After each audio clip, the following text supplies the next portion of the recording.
With such a situation, it was impossible for anyone not to think too much about it. If Shi Lian had to choose between Fang Xin and Mu Qing and say who made him feel the more awkward, he would answer, "They're both fine." But if bystanders had to choose whether they more wanted to see Shi Lian and Fang Xin brawl or Shi Lian and Mu Qing, then that would depend on the individual's taste. After all three had sufficient reasons to beat each other up, so it would be a hard pick. Which was why everyone was severely disappointed when Fang Xin hadn't responded for the longest time, not answering a single word, and then went invisible directly. And so, Shi Lian concluded the scene on his own. He said, "I didn't think things would get this out of hand. It wasn't intentional, and I do apologize to everyone for having caused trouble." Mu Qing replied sarcastically, "Oh, then what a coincidence." Coincidence? Shi Lian also thought that this was such a coincidence. How had he so coincidentally hit Mu Qing and wrecked Fang Xin's palace? By any bystander's perspective, this was practically an intentional revenge. But the truth was thus: he was just the type that could pick up the one poisoned cup in 1,000 cups of wine. But it wasn't like one could do anything about what others thought, so Shi Lian could only reply, "I will do my utmost in compensating everyone's golden palaces and the other damage, and I pray you'll all give me a little time." Even thinking with the tail of a whisk, it was obvious Mu Qing must have wanted to keep making snide remarks. But his golden palace did not suffer any damage after all, and the bell that fell on him was also chopped into two. If he continued to be so overbearing, it'd be unseemly for someone of his status. Thus, he also fell silent and went invisible. When Shi Lian saw that the two awful messes themselves had already gone, he quickly fled too. He was still contemplating deeply and seriously on where he could go and get these 8,880,000 merits. Then, the next day, Ling Wen requested for him at the palace of Ling Wen. Ling Wen was a heavenly official who managed the affairs of the celestial personnel and controlled the smooth sailing and rapid career rise of humans. The entire palace was stacked full of official documents and scrolls from the ground to the ceiling, quite a shocking sight, and it could make one's feet tremble. On the way over, every heavenly official who emerged from the palace of Ling Wen was hauling piles of documents that were taller than the average person, their complexions ghastly pale, looking either like they were breaking down or like they were numb. After Shi Lian entered the Great Hall, Ling Wen turned around and got straight to the point. "Your Highness, the Emperor has a matter to request of you. Will you give him a hand in assistance?" There were plenty of Zhenjuns and Yuanjuns in the heavenly realm, but there was only one who could be addressed as the Emperor. If this lord wanted to do anything, he needn't to have asked anyone. Thus, Shi Lian was a little taken aback before he replied, "What is it?" Ling Wen handed him a scroll. "Recently, there have been a large number of grand believers from the north praying frequently, so things must not be peaceful there." What was called a grand believer usually referred to three types of people. The first type was the rich, those who paid for incense and religious services, and built temples for the gods. The second type was missionaries, who could promote the religion and give sermons. And the third type was believers, who possessed absolute faith in both heart and body. Amongst the three, the first type dominated. The richer someone was, the more they feared and respected gods and ghosts, and there were as many rich people as there were fish in the sea. The third type was the least common, because if someone could genuinely reach that level, then their spiritual state must be extremely high, and they wouldn't be far from ascension themselves. The one spoken of here was, obviously, the first type. "The Emperor cannot attend to the north right now," Ling Wen explained. "If you're willing to make a trip over on his behalf, then in the future, regardless of the amount of offerings these grand believers give as a gesture of redeeming their vows, everything will be counted under your altar. What do you think?" Shilian received the scroll with both hands and said, "Thank you." How could Shilian not tell that this was clearly Junwu helping him? He had only made it sound like he was asking if Shilian was willing to help him. At the moment, he couldn't find any phrase to express how he felt besides those two words. Lingwen replied, "I'm only responsible for getting things done. If you want to say thanks, then wait until the Emperor returns and go thank him directly yourself. By the way, do you need me to lend you any spiritual devices?" "No," Shilian said. "Even if you give me a spiritual device, I do not have any spiritual power once I go down, so I can't use it anyway." Having been banished twice, Shilian had lost all of his spiritual powers. Things were fine in the heavenly realm.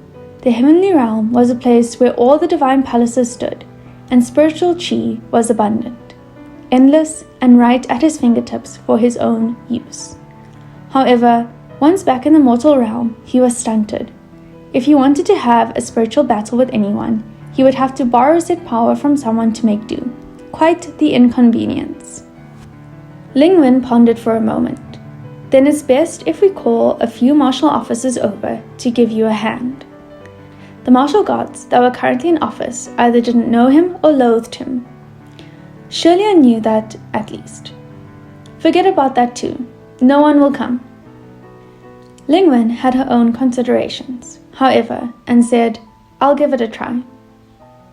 It wouldn't matter whether she tried or not, but Shilian neither agreed nor protested, and let her go off to try on her own. Thus Lingwen entered the communication array and clearly and loudly asked, "Everyone, the Emperor has an urgent matter in the north and is in desperate need of capable hands. Is there any martial highness who can assign 2 martial officers over from your palaces?" As the words were spoken, Mu Qing's voice popped up lightly. "I hear the Emperor isn't in the north at the moment, so this is probably a call for assistance from His Highness the Crown Prince. Am I right?" Shilian thought to himself, "Are you just guarding inside the communication array every day?" Lingwen thought the exact same thing, and dearly wanted to slap Mu Qing out of the array for obstructing her work, but she still smiled outwardly. "Xuanzhen, how come I keep seeing you inside the array these days? Seems like you've got free time on your hands. Congratulations." Mu Qing replied coolly, "My hand is injured. I'm currently nursing the injury." Every heavenly official thought to themselves, "That hand of yours can chop the mountains and the seas without breaking a sweat. What can splitting a bell do to you?" At first, Lingwen had wanted to wait until she had deceived 2 people into volunteering before saying anything. Yet not only did Mu Qing figure it out so easily, he had to say it out loud too. Now, for sure, there wouldn't be anyone available. As expected, not a single soul responded, but Shilian didn't think anything of it. He said, "I told you no one would come." "If Xuanzhen didn't say anything, I would have succeeded," Lingwen said. Shilian chuckled. "You worded it like a pippa player with half her face covered, and within the fog of the flower looks 3 times more beautiful. Other people thought it was to do work for the Emperor, so of course they would have come. But if they came and discovered that they'd be working with me, there would probably be a riot. And how can we cooperate under those conditions?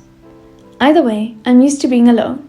It's not like I lost any limbs during all these years, so we'll leave it as is. Thank you for the trouble. I'll be off now." Lingwen was out of ideas too, so she cupped her hands in salute. "All right. Wishing everything goes smoothly for your highness down below. May heaven officials give their blessings." "No paths are bound," Shilian replied, waved his hand and left in a dashing manner. 3 days later, the mortal realm in the north. There was a tea shop by the side of a major street. Its storefront was not big, and the shopkeepers were simple, but what was good about it was the scenery. There were mountains and waters, people and the city. It had it all, but not much. Not much, but just right. If one was to have a chance meeting here in this landscape, it would definitely become a beautiful memory. The tea master inside the shop was extremely idle, and when there weren't any customers, he'd bring a stool out to sit by the entrance to watch the mountains and the waters, the people and the city, quite cheery as he watched on. Today, he saw a white-clad cultivator who had come from the road in the distance, travel-worn, like he had walked for a long time. When the man came close, he brushed past the small shop at first, but suddenly he halted. Then, very slowly, he backed up. Lifting the tip of his bamboo hat, he looked up, glanced at the shop sign, and smiled. Small Shop of Chance Encounter. What an interesting name. While this man appeared somewhat tired, his expression was a cheerful one, so much so that the one watching him couldn't help but lift the corners of his lips too. The man then asked, "Excuse me, is Mount Eugen nearby here?" The tea master pointed in a direction for him. "It's around here." That man let out a breath and managed not to let out his entire soul while he was at it. He thought to himself, "I finally made it." This was indeed Shi Lian. When he left the heavenly capital that day, he had originally set the desired landing location in the mortal realm, and it was somewhere nearby Mount Eugen. Yet who knew that when he left in such a dashing manner and jumped down dashingly, his sleeve was caught by a dashing cloud. Yes, it was caught by a cloud. He didn't know how his sleeve got caught, but either way, he tumbled across the million-mile-high sky, and by the time he tumbled down, he no longer knew where he was. After walking on foot for 3 days, he had finally made it to the originally intended landing point. Shi Lian entered the shop and picked a table next to the window, ordering tea and snacks. After he finally settled, there was suddenly a sound of gongs being drummed and the sound of weeping outside. He gazed towards the street and saw a group of men and women, both young and old, escorting a bright red marriage sedan as they passed by. The air surrounding this procession was downright odd. At first glance, it seemed like a marriage procession, but upon a closer look, the expressions on those people's faces were solemn, full of grief, fury, and terror. The only emotion not present was joy. It didn't look like they were festive at all, yet still they all wore red with flowers and made an ostentatious show.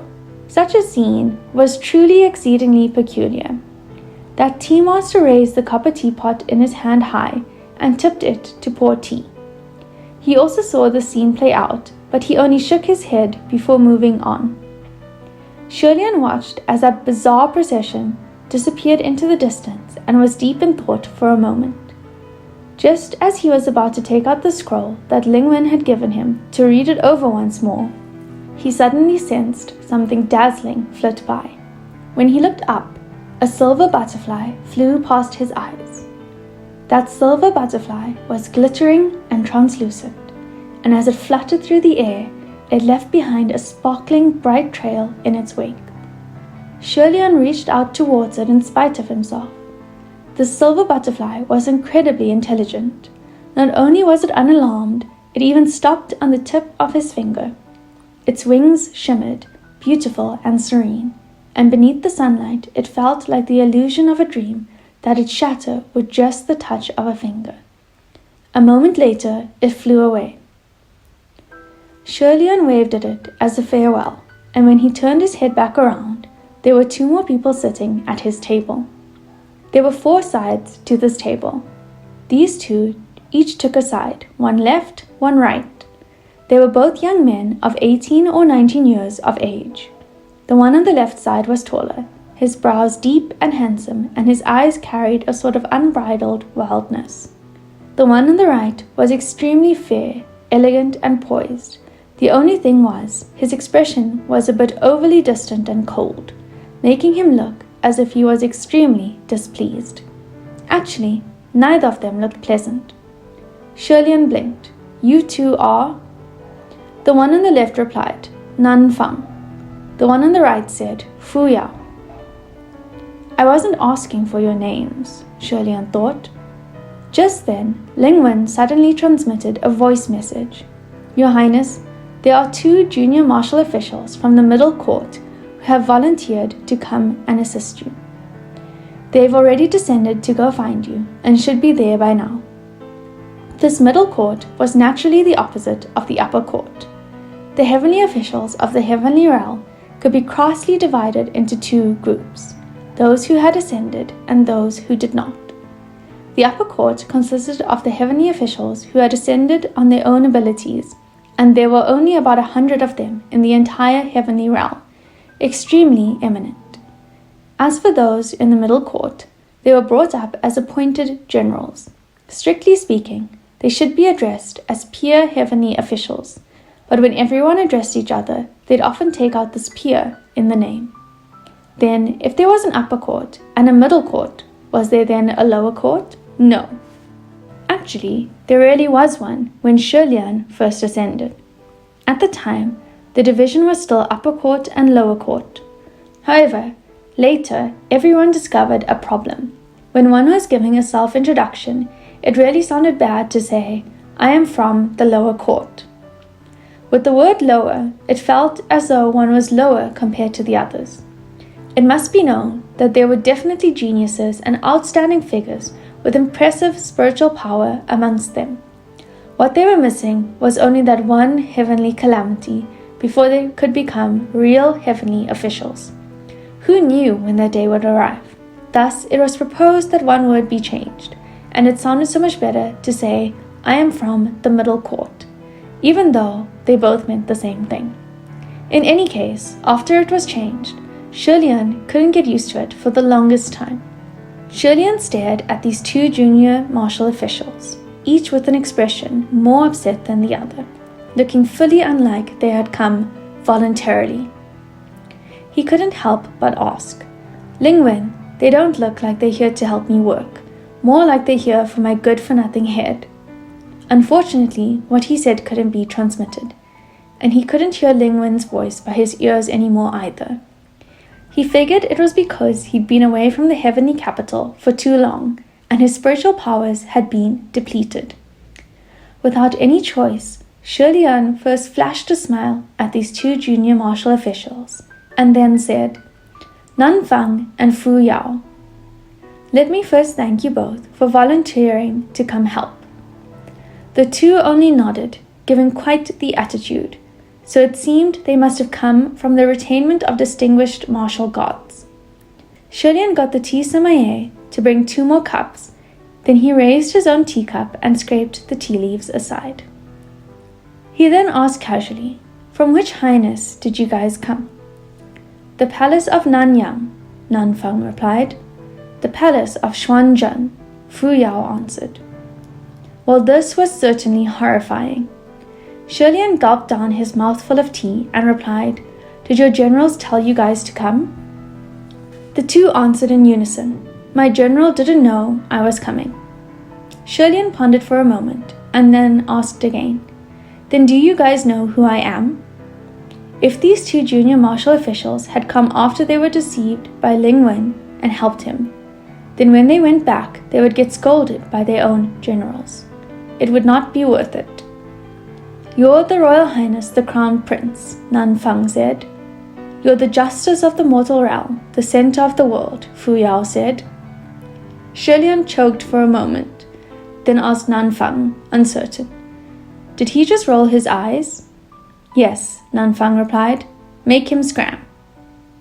It wasn't any secret that Nanyang and Xuanzhen didn't get along. When Shilian first heard of this, he wasn't surprised in the least, because Fangshen and Mu Qing didn't share any great friendship in the past.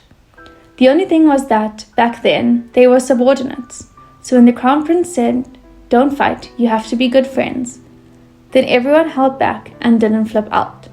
When they were really upset, they'd stab each other with words at most, but with how they were now, there wasn't any more need to be all fake.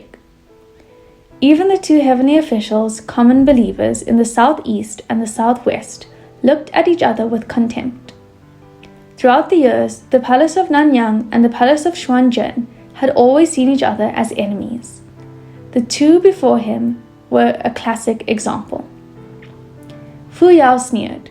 "Lingwen Zhenzhen, said that all willing volunteers are welcome. So on what basis are you telling me to scram? The word willing, said using that expression of his, really wasn't persuasive. Shilian said, "Let me just confirm. You two really came as willing volunteers. If not, then please don't force yourselves." The two answered in unison, "I'm willing." Looking at those two grim and dispirited faces, Shilian thought inwardly, "You guys actually meant I want to kill myself, right?" Well, in any case, Shilian continued, "Let's talk business first. I'm sure you both know what we're doing here in the north, right? So I'm not going to go over it from the top." "No," the two said in unison. Without any choice, Shilian could only take out the scroll. "Then I guess I'll start from the very beginning for you two." It was said that many years ago, there was a couple at the foot of Mount Yujin. This couple were deeply in love. That groom waited for the marriage procession to arrive, but he waited for a long time, and still there was no sight of the bride. Anxious, the groom went to the bride's house, but his father and mother-in-law told him that the bride had long since set out. Both families reported this to the authorities, and they searched all over to no avail. If she was eaten by the beasts of the mountain, then at the very least there'd be a leftover arm or leg. How could she just vanish from mid-air? Thus, it couldn't be helped that there were those who suspected that the bride was not willing to marry, and so she colluded with the marriage procession and ran off. Yet who knew that many years later, when another couple was to marry, the same nightmare replayed. Once again, the bride was gone. However, this time there was something left behind. On the small road, the search party found a foot that hadn't yet been fully eaten.